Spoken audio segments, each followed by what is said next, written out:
land of extremes and infinite variety, from lofty, wind-blasted mountains to rolling, mist-clad hills, from rugged Atlantic coasts to serene sandy bays, West Cork, that southwest corner of Ireland defined by its amazing diversity, its wildlife, its scenery, its people and their activities. To many, West Cork is less a location, more a state of mind.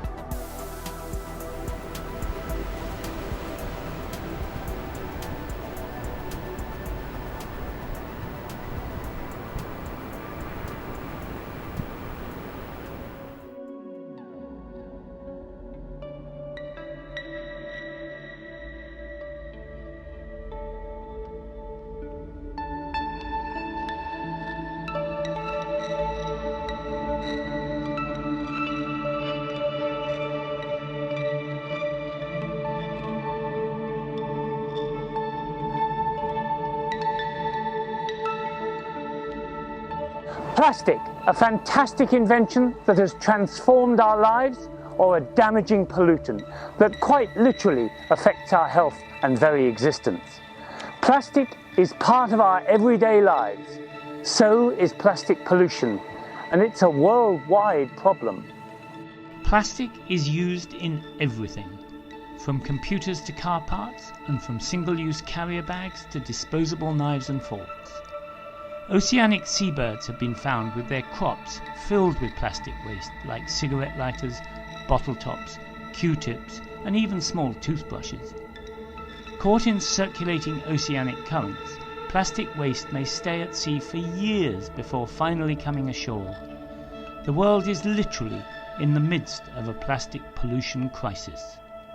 As damaging and devastating to wildlife that plastic pollution can be, the real problem comes when these larger pieces of plastic break down into microplastics and even smaller nanoplastics.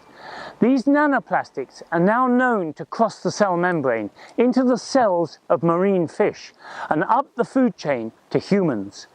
The impact on human health is as yet unknown.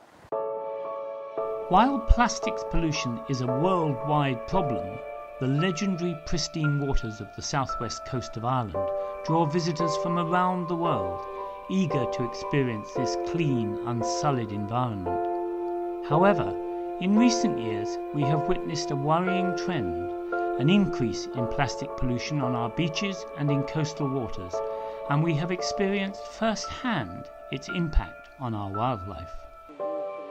Alice Clifford recently rescued an Atlantic grey seal pup that was in distress and transferred it to the Seal Rescue Ireland headquarters in Wexford. Most days I walk down here with my dog first thing in the mornings, and this one particular day, it was towards the end of my walk when I noticed this little seal washed up at the tide line. I didn't notice him really until we were leaving the beach. He was so quiet and still.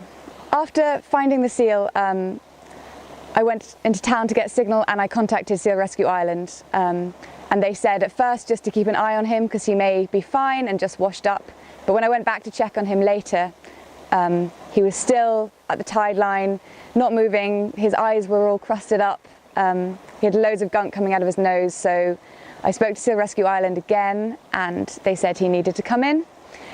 So I came down with a cardboard box and a towel, and it was a bit of a struggle, but eventually got him into the box and into the back of my car.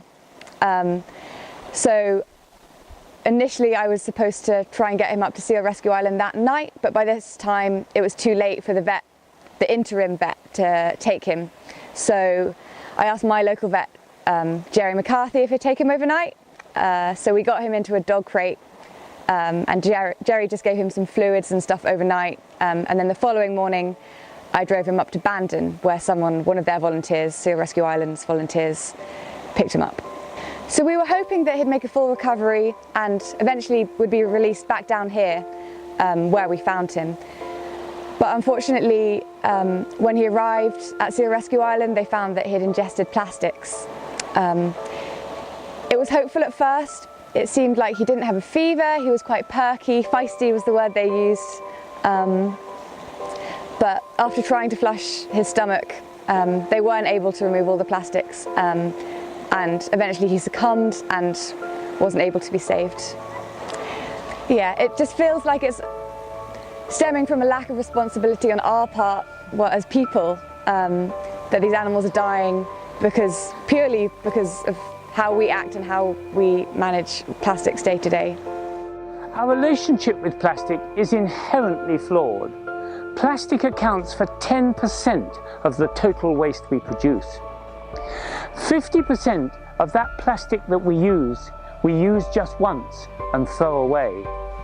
And of all the plastic we produce, only 5% is recovered. I wanted to find out why plastic waste has become such a problem and how it gets into the marine environment. So I met up with Vincent Hyland, a passionate environmentalist and campaigner against our abuse of plastic products. So if you look at the mix of plastic on a typical beach, for instance, you'll see a range of if you like, sources where it's come from. The majority at the moment that washes up here in Derrynane, for instance, is from the fishing industry. But there are signs that some of the plastic, for instance, comes from human waste, so that might come down the rivers. And that could be bottles, for instance. This bottle here is a great example, and this one here, of how plastic over many years, these are quite old, these have been in the water for a long time, these would have been thrown into a river, I would say, and then just made their way out to sea. And these actually resemble jellyfish, believe it or not, so these are eaten by marine animals. Then you get the tiny microplastics, so these are plastics that have been worn down on the ocean surface through, radiation from the sun and also from the salt in the sea, and a decomposition process that brings them down into tiny, small little pieces, and we get a lot of that washed up onto the beach. Some of that comes from the plastic industry themselves, insofar as that might be containers falling off ships that have the raw ingredients like plastic nurdles being transported from one place to another to be made into plastic products. Then of course we have the fishing industry, and it's fishing industry, trawling, and also large ships that discard their ropes and their nets, and this also comes ashore. And I'd say that this is probably around here, this is one of the main sources. But curiously enough, I mean, you think that this is bad enough, then what we find is with ocean currents, in particular from North America, because we face the coast of Labrador, Newfoundland, we get lobster tags all the way from Labrador and Newfoundland. We get them from Maine and America, and in fact we have found some of these with numbers on them. These are lobster tags, so these will be just chucked into the water. We found some of these, recorded the numbers, and we've gotten contact with the actual fishermen to see what they're doing about educating their own community about throwing plastic waste into the sea. And that might take 10 or 12 or 15 years to reach here, but it's coming here. What makes me really angry is coming to Derrynane since the 60s. I'm 55 years ago now, and I've been living here for 10 years, and every year for the last 10 years I've seen it getting worse and worse and worse. Every time I go diving, I film underwater, I film marine life. This is my passion. I get really angry because I see animals living in plastic dumps, underwater plastic dumps that just lie offshore in small little jars, and I feel like just tearing my hair out and saying, like, lads, what are we doing? I know you can't see the plastic under the water, but it's killing our marine life, and in turn it's probably killing us. And of course I feel really angry about that. I want something done about it. So I want local politicians to wake up and smell the plastic and say, come on guys, do something for the environment here. It's no good coming along here and say, maybe even going out to Skelligs and giving money to film Star Wars, when the very island next door to Skellig Michael, where they filmed all of those wonderful scenes in that movie, is full of plastic, with gannets sitting on fishing net, discarded fishing rope, discarded plastic. The island is a mess. How can that happen in today's society? So we need to wake up. I'm really angry that there's no more action about that. Humanity as a whole is usually slow to react to environmental catastrophes, and the plastics crisis is no exception.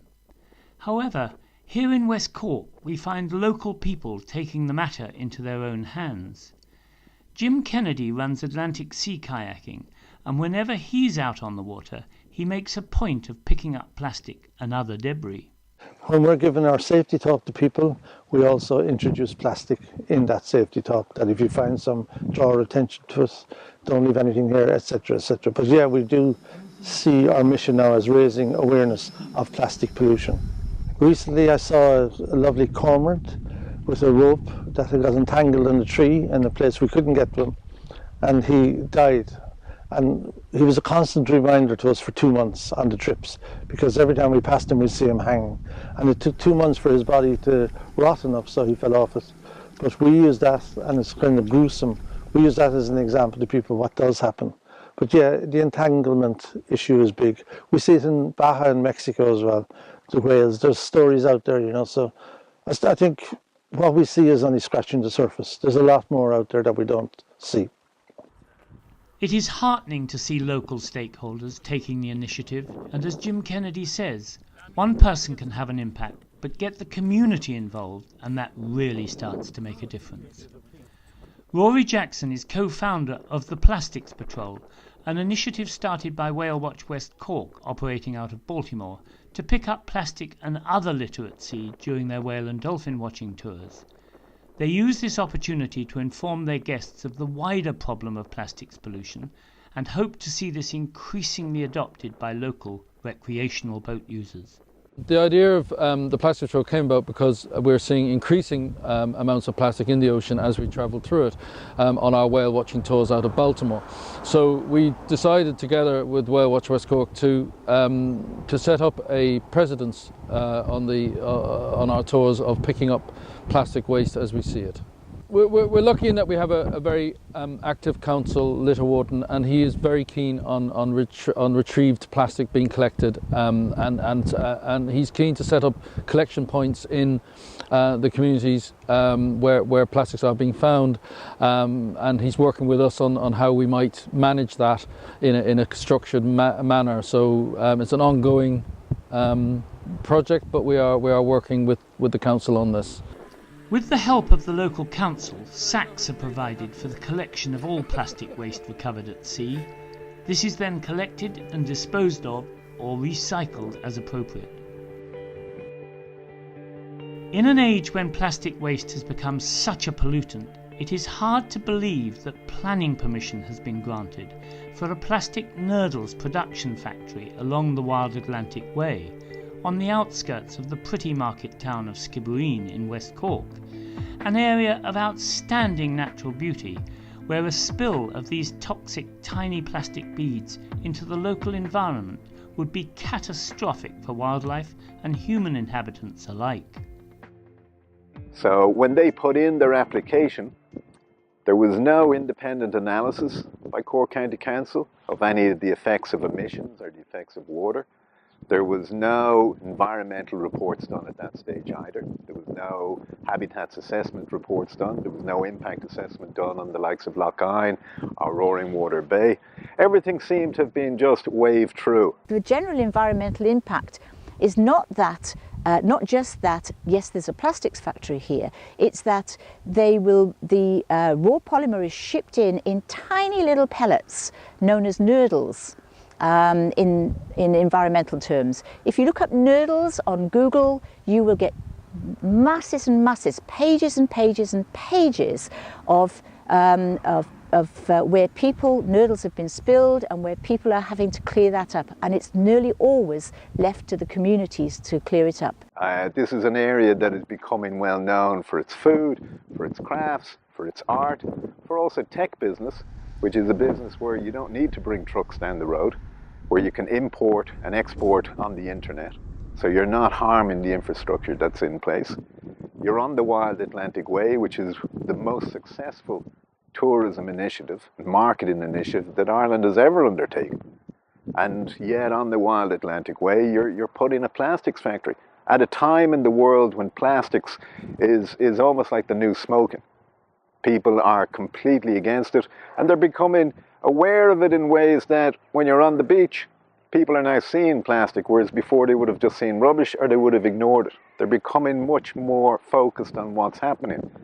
And when you have festivals like A Taste of West Cork, when you have food that's been exported around the world because of the environment we have. And the environment is the core asset of Skibbereen and West Cork. For hotels, for business, for way of life, and for the way of life. There's a whole lot of intangibles that there's something around this area. There's some history in it, there's culture in it, and to bring something like a plastics factory, to me, it's just, it's beyond stupid. Collecting and disposal, even recycling plastic waste recovered at sea is one thing. But with plastic manufacture consuming around 8% of the world's dwindling oil production, and plastic waste constituting around 90% of the human-generated waste found across the world's ocean, it behoves us all to look for ways of reducing the amount of plastic we consume and minimising the amount that finds its way into our oceans. The tragedy of the human relationship with plastic is that if we stopped using plastic tomorrow, it would take hundreds of years to be eradicated from the environment. And until that day, it would continue to impact wildlife, marine ecosystems, and ultimately human health.